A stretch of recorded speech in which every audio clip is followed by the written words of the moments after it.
That's great. Welcome, Sorry. everybody. This is going to be our September-October Harvest Equinox Festival quiz.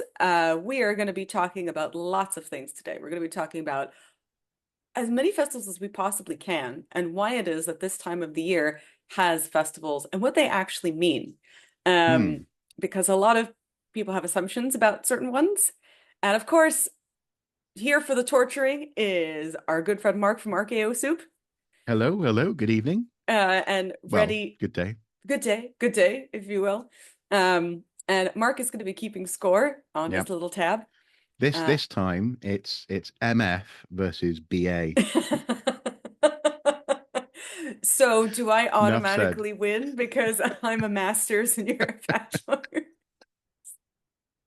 Oh, interesting. Oh, that's I why I thought you wrote it. Okay. no. I was just going rude.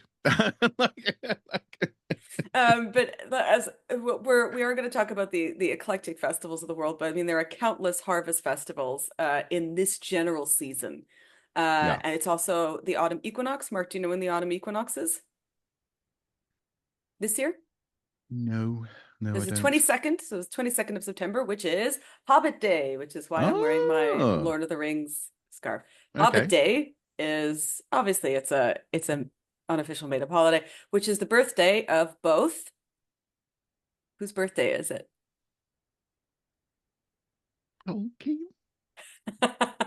It's both Bilbo and Frodo's birthday on Oh, September the okay. 22nd. Okay. Yeah. Yeah. Yeah. Um, Oh, right. So it's not the day that they left the Shire or crossed no, the that's like six Brandywine. months later. Yeah. Well, Right. well, Okay. again, if depending on if you're going to movies or books, they actually Yeah. take a very long time. First, Frodo actually leaves Bag End. Like if you read the books, he actually Yeah. moves out of Bag. He has time to move. Yeah. And he moves to I think it's is it where the Brandy Bucks live because they're cousins. Yeah. And so Yeah. he moves out of Bag End, which is why when the wraiths come, Frodo's They're not not there. there. Yeah. Yeah, He's not exactly. there. They're Yeah. looking for him, but Okay. he's not there. Mm. Um, this time We of ain't the been year, dropping no eaves, sir. I am been dropping no Eve, sir. I'm his gardener, I am. Potato. Really, it should we should have a National Samwise Gamgee Day. We should, in which we celebrate all gardeners who are better warriors than warriors themselves. Absolutely. Absolutely. Yeah, Absolutely. Yeah. 110%. Yeah. Good old West Country ingenuity Yeah. saving us all. Yeah. Um, so this time of the year is just a general harvest, right? I mean, especially again, we're going to be talking about mainly Northern Hemisphere stuff because everything is a little bit different in Southern Hemisphere.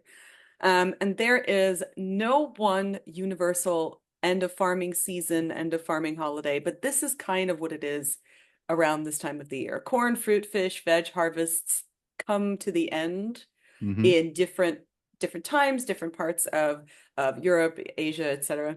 And everybody had different yield cycles, right? So depending on their crops, depending on this was the quote unquote end of the farming year, but obviously it's all staggered, right? So staggered Yeah. throughout September and October. Also, this is the time when animals in general, this is when the grass stops growing. So animals start to come in from the pastures and the fields, and the husbandmen used to bring them Mm. in. So, Mm. Mark, question number one, knowing Okay. that, Mm-hmm. what does harvest mean?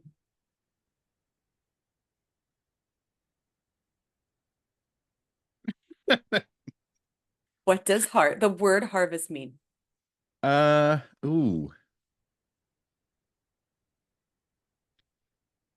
Oh, is it something I'm just going off the sound? Is there an element of preparing for a fast or a feast? Oh, that's interesting because we are going to talk specifically about fasts and Hmm. feasts. Very Okay. interesting. Okay. But no, but that is, Okay. give yourself at least half a point because that was a very interesting, it was a very smart connection you made. Okay. Okay. Uh, haerfast is the Mm-hmm. Germanic term for the bringing in of the crops, and we do not know whether Right. the word came before the season or the season came before the word. We have Okay. no idea. It's attested in English by mid 13th century. Mm-hmm. And harvest is the season in which the period between August and November. That's what Interesting. it is. So Okay. from the Proto-Germanic harbitas, which is where harvest comes from, the Old Frisian and Dutch haerfast, German Herbst, herbs. Think of herbs. Yeah. Um, Or and herbs. don't do that. There is a reason for that. We talked about it. It has to do with Old Oh, French. we did. We That's did. we Yeah. did. Sorry.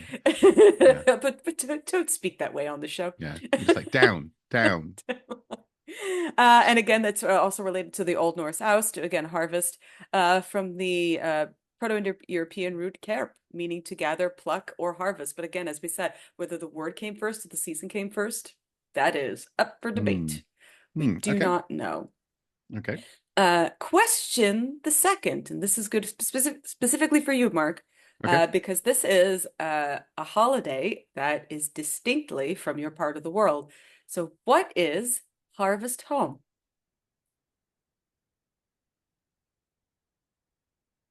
I don't know, but I shall say that in Welsh. Dwi ddim yn gwybod. There you go. So at the very least, I'm sort of demonstrating something there. But I don't know actually. I don't know. Have you I heard of think it before?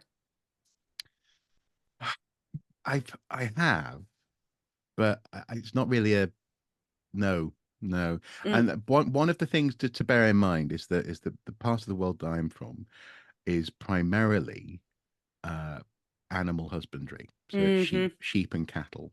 Really nothing in terms of crop harvesting. So I don't know if that's an aspect of it, but That's a very interesting point that you yeah. just made. Again, give yourself at least half a point because that's Okay. very interesting that you're, again, as we said earlier, the husbandry aspect does change things. Harvest Mm, Home in general is attested as early as 1570.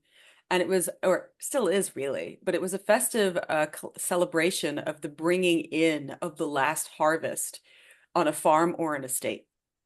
okay.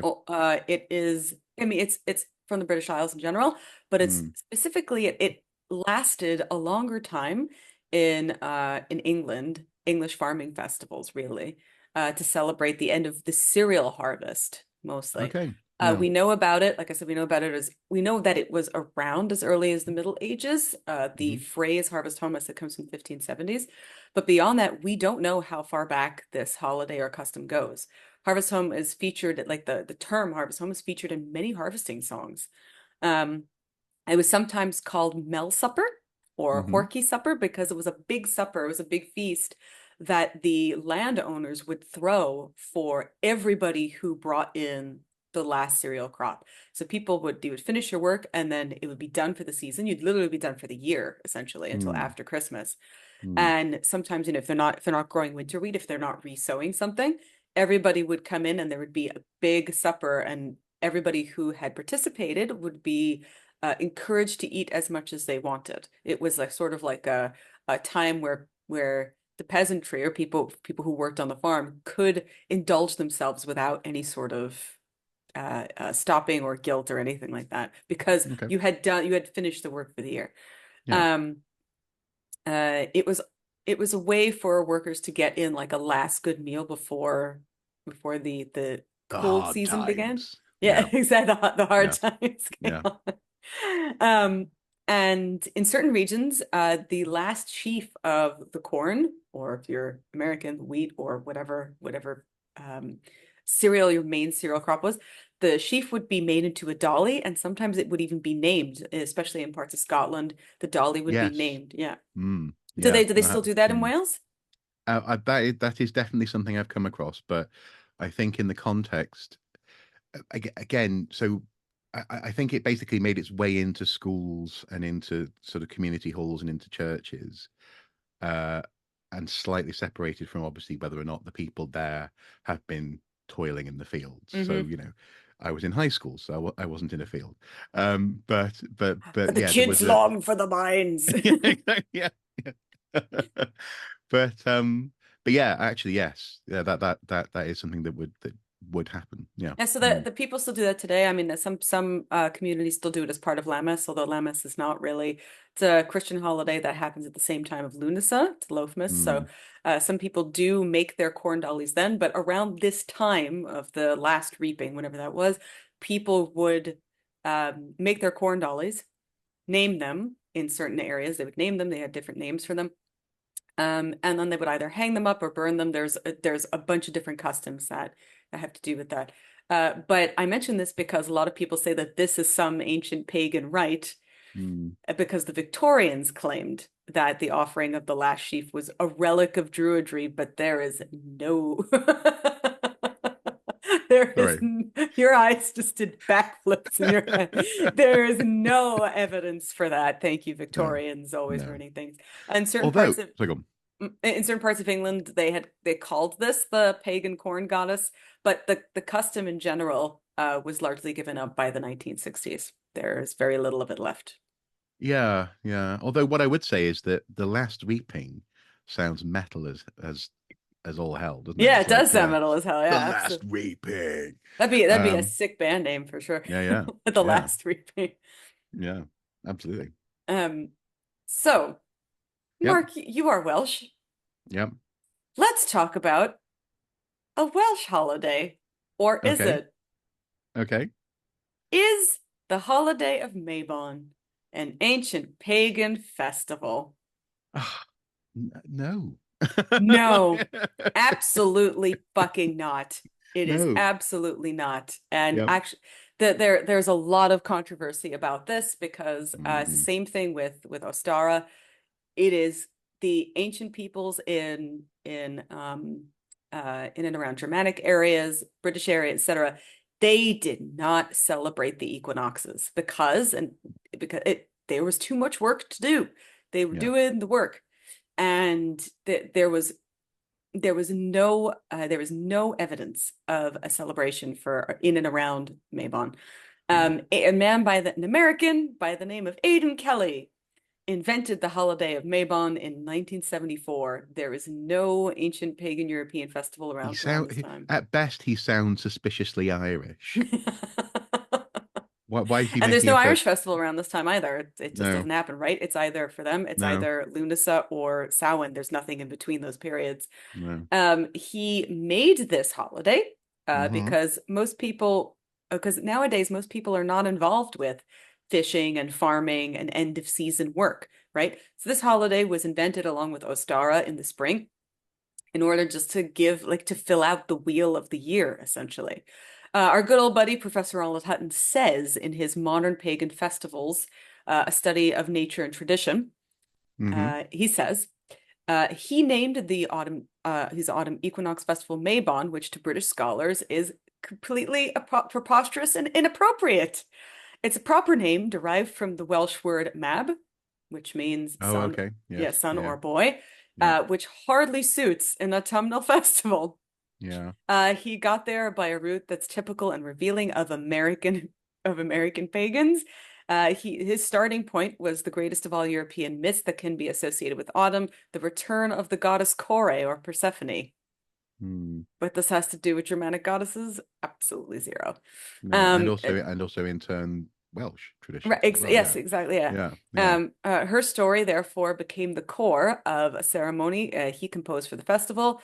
The name and Welsh connection, however, seem to derive from the work of one Welsh scholar, W.J. Griffith, published in an article in 1912 and as well again in his book, which was republished in 1953, emphasized the identity of Mabon, a character from medieval Welsh literature, uh, who might have been a former pagan deity, but there is no evidence for that at all. Griffith went further to make Mabon into a young god born of a great goddess, a male divine parallel for the Greek Persephone. But again, he was inventing this whole Yeah. thing.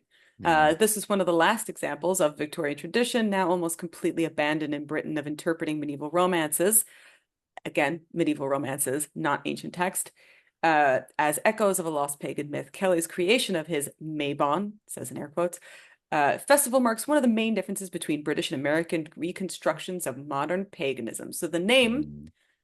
rightly so, is completely nonsensical. It is Mm-hmm. not an ancient holiday. No. And as we just said, many neo-pagans outside of the US don't even celebrate it because it just makes no sense. And as we say on this program all the time, if you want to make a new holiday and you want to celebrate it, please do it. We love this stuff. Yeah. We always want to celebrate things. We always want to celebrate holidays. That's why we're here. We love new customs, new traditions, new festivals all the time. As I always say, we go to things like Ren Fair and we go to things like Comic-Con. Those are our new world traditions, right? We dress up, Hmm. we have fun, we see our friends, we have rituals associated with those things, and those are not ancient or religious in any way. So too, Mabon and Ostara have never been ancient and have never been associated with religion, and they were made up by one person who did not know anything about ancient myth. Well, it's interesting, isn't it? Because I think last night we made our own new holiday, and that is the Sainted Dino Crisis. That's very true. That's And obviously, very it's a true. long story. We don't have to go into it here, but yeah, it's interesting how yes, things can take on a significance, and that is okay. One other note about Mab, this kind of thing. Mab, yeah. Uh, but growing up, I was fascinated. Always fascinated by the fact that there was lots of Parrys and Pritchards around, and that's an abbreviation of App Harry and App Richard, son of. Hmm. Um, so it's obviously in Wales that is for the most part, but it's interesting how yeah, the Mab Mac app, that kind of thing, Ab as well, Abbott. Hmm.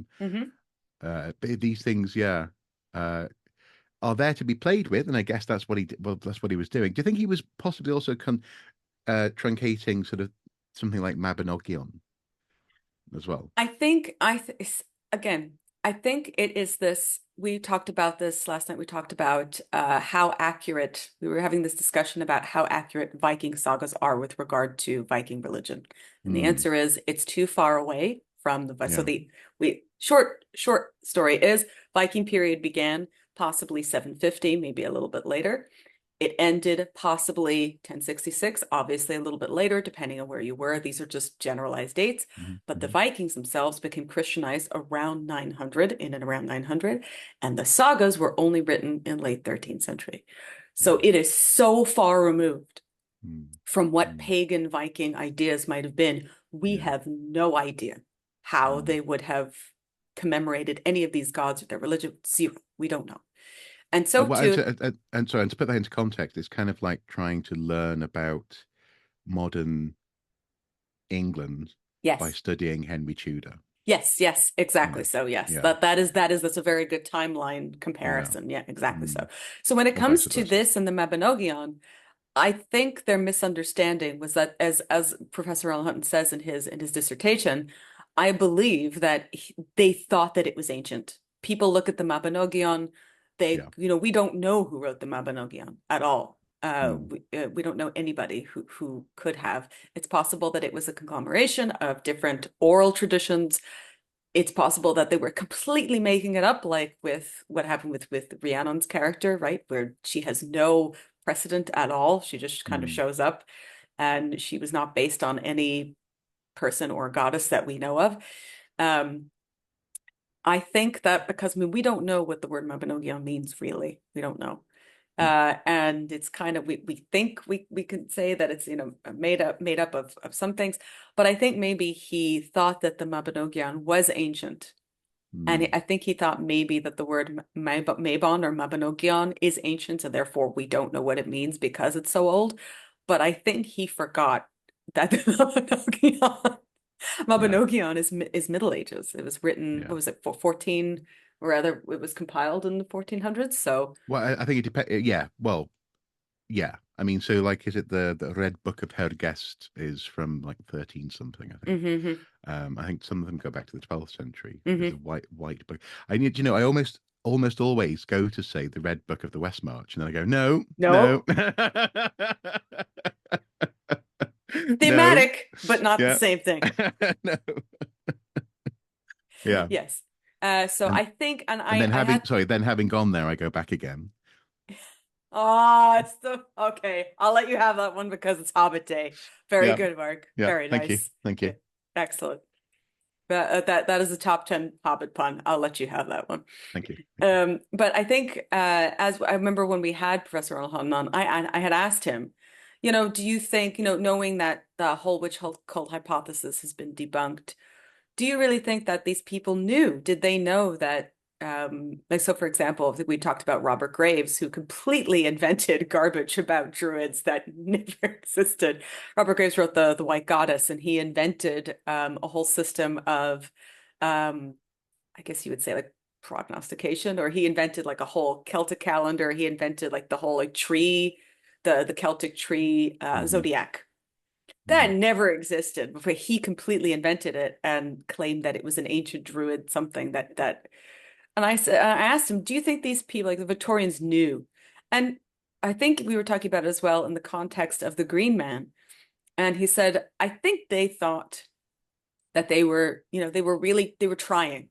They were Mm. really trying to connect to something ancient, Mm. not realizing that most of the stuff that they were looking at was either late medieval or early modern. Yeah. Yeah. And that's why we need historians. We need people to actually, because the people who came up with these things, and people like Robert Graves and Lady Raglan, who made a lot of mistakes, and we're still paying for them now. They were not historians. They were just, they were talking, but because they published these things, people thought that they were true. And, now our job in history is to slowly unpick and unpack and try to parse out what is really ancient and what isn't, and where and give a timeline of where these things came from. Yeah. Yeah. I But in agree. this case of Mabon, we know it was invented in 1974. Okay. um, Next question. Yep. What is Michaelmas and when is it? You know it. So I'm familiar with Michaelmas as a word. So Michaelmas term is often used in university contexts Hmm. to describe a term. When is that term? And well, I think I'm misremembering because I want to say it's spring, strangely. But maybe it is the Michaelmas term is the first term of the Yes. academic Yes. year. Yeah. And then there's another one that is the spring one. Um, and then it was summer term where I was, but then in other places there are other words. But yeah, so Michaelmas, it's when people would would turn up for mass, and they'd spend the whole time instead of sharing the peace, they would take the mick. I wish that were so. Michaelmas is the 29th of September. It is Okay. not the equinox. I've seen a lot of claims saying that Michaelmas is a Christian tradition based on a pagan one. That is absolutely not true. Uh-huh. It's not part of the equinox. It was it used to be one of the most important days of the year, really, before Victorian times. It was one of the quarter days dedicated, obviously, to Saint Michael or Angel Michael, he has hundreds of churches dedicated to him in and around the British Isles. In mainland Britain, Michaelmas was a day for holding courts, paying rents, and having a feast, traditionally of goose. So like Michaelmas goose is like a big thing. Michaelmas goose was once as popular as eggs on Easter and turkey at Christmas. And there were many superstitions about not eating goose. So one of the superstitions said, eat a goose on Michaelmas Day and want not for money all the year. It was the idea that were geese. Geese were fat at that Mm, time, and so people would have one. And again, it's this whole idea of this time of the year is the end of the harvest. It's when things are ready and you mm. can enjoy them. So having goose at this time of the year was not considered to be an indulgence. It was something that everybody did. Okay. The day was also known as Goose Day, and goose fairs were held. There is still one held today in Nottingham, Okay. and the goose is not a pagan vestige either at all. One association of the geese with Michaelmas comes from a legend in which the son of an Irish king choked on a goose bone that he had eaten, and then was brought back to life by St. Patrick. Obviously, that didn't happen Yeah. because St. Patrick is not really associated with this time of the year. It's just a story. Oh, I The see. So what you're saying is St. Patrick just refused to work at this time of year. Understandable. I mean, the man has to work all of March. Yeah. It's like, dude, I'm still He's tired. he's busy screaming, when people go, "Oh, St. Patrick's did that." His ghost is busy screaming. Yeah, yeah. It wasn't him at all. He Or didn't screaming do something like, "I was only bi-curious." that is actually probably more historically accurate because Hmm. of his confessio, which I love. I Mm. hashtag Patrick was gay. Um, the Irish Michaelmas goose, not gay, was slaughtered and eaten on the day. There were times people would eat at different times.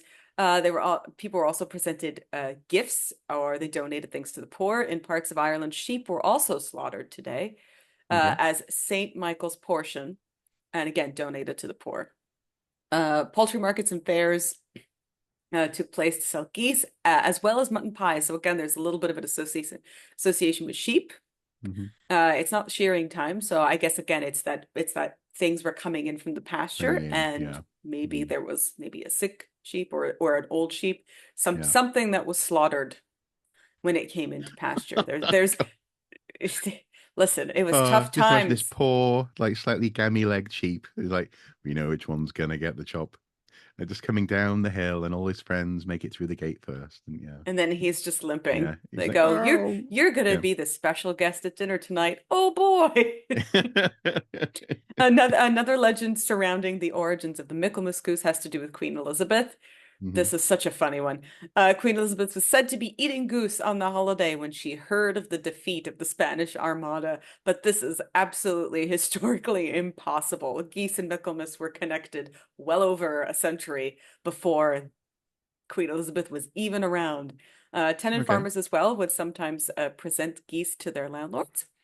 As so again, it might be some kind of tenancy agreement or a rental pay, something like that.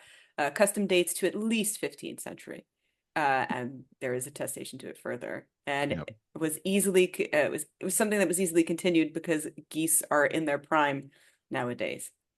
There's also other folklore associated with Michaelmas Day, which again most people have forgotten about, but actually the most famous one comes from Yorkshire, Hmm. where blackberries and sloes in general are picked, and sloe gin is made at this time of the year as well.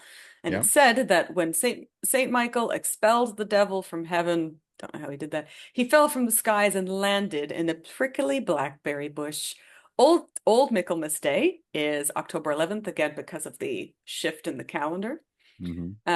from the Julian to the Gregorian calendar. So the Hmm. gap like widens by a day every century, obviously, except now. And it's said that the devil fell out of heaven on this date, cursing the fruit as he fell. And this is still so in Yorkshire, though, they say that the devil spat on them and they ripened. And so they make blackberry and sloe gin out of those. Also, there's the Okay. Michaelmas daisy, which is a flower that flowers now around the season, usually anywhere between late August and early October, and it's a very pretty color.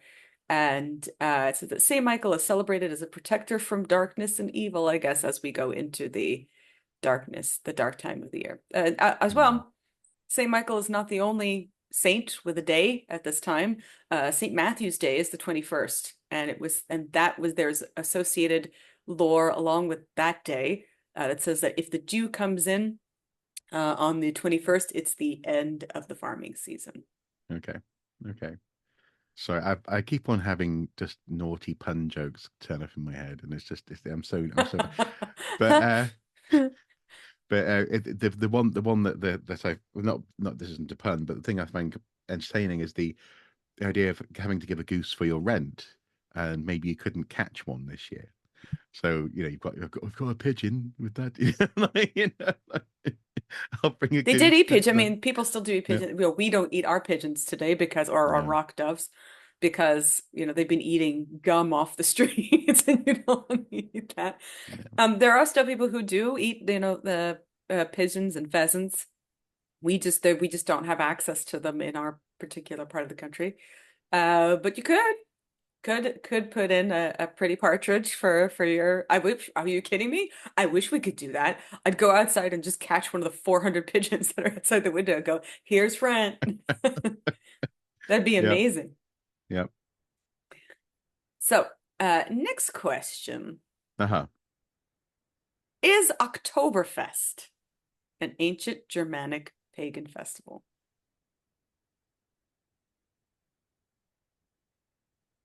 Yes. No!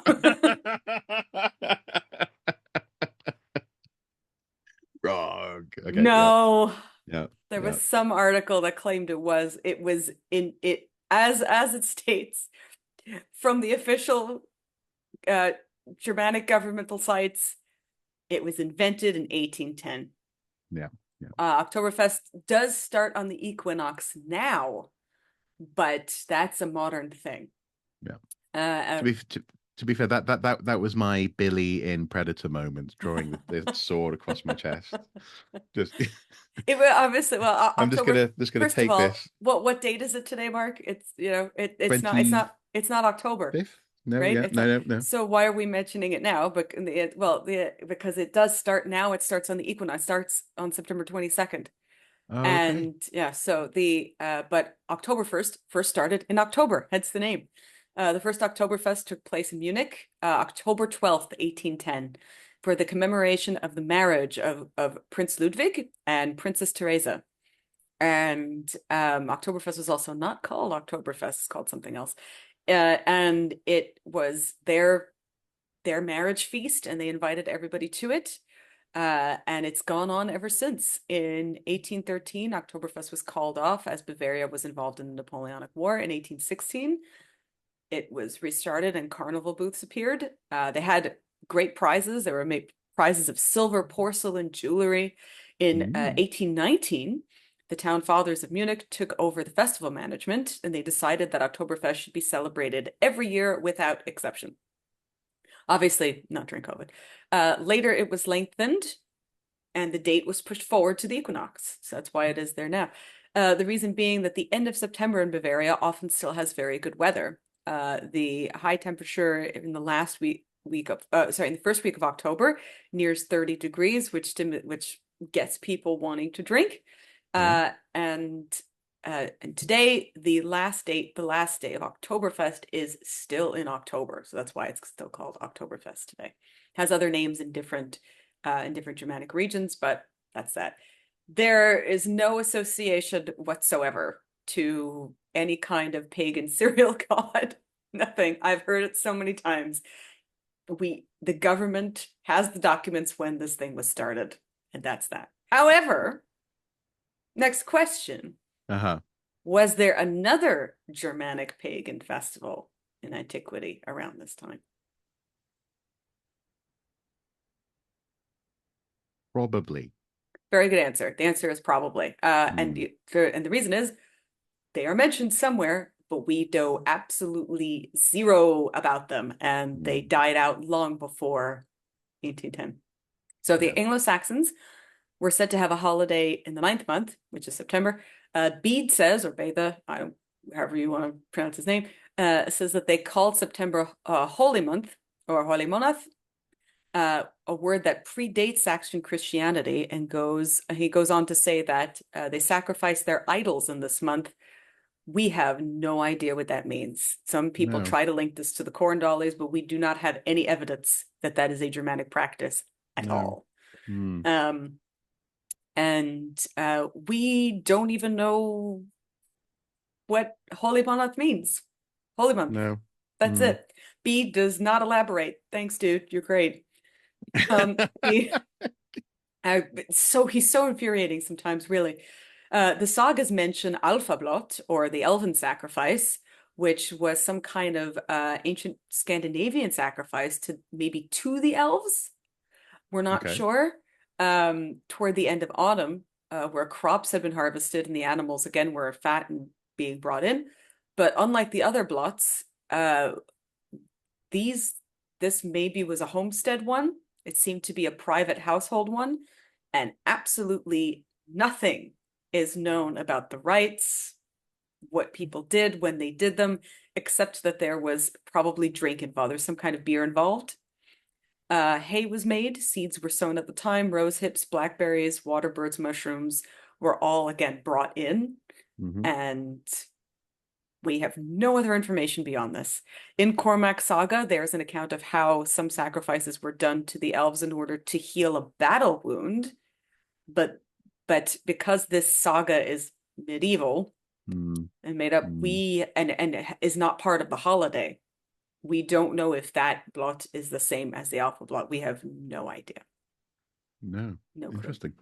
Uh, and I just want to make a point because a lot of we talk a lot about, pagan Christian versus what is folklore, what is traditional, etc.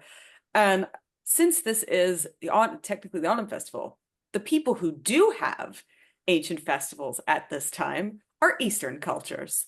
There's a lot of very famous mid-autumn festivals. Like Japan has Tsukimi, which is the moon viewing festival. China has the Mid-Autumn Festival. Korea has Chuseok. Singapore has their Lantern Festival.